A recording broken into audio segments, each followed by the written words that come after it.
Where do our taxes go? It's a question we ask all the time, but before we get to that, here's what you need to know.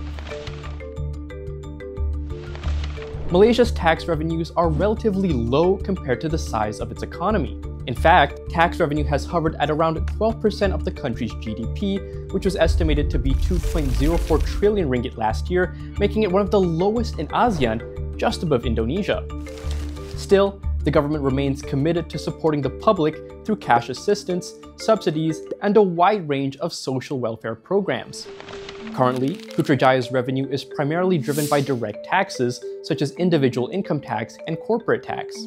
A significant portion also comes from resource-based income, particularly through Petronas, in the form of taxes and dividends. But the contribution from consumption taxes is significantly lower. To strike a balance, the government bumped up the sales and service tax rate for most taxable services from 6% to 8% under Budget 2024. Prime Minister Anwar Ibrahim then went a step further in reforming the tax system by introducing several new measures during Budget 2025, including an expanded SST, a 2% dividend tax on individual shareholders, and a carbon tax set to kick in by 2026.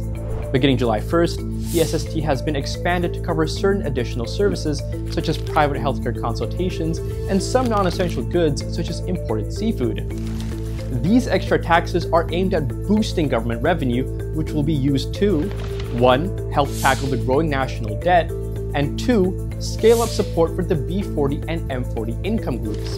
But what's the deal with Malaysia's national debt?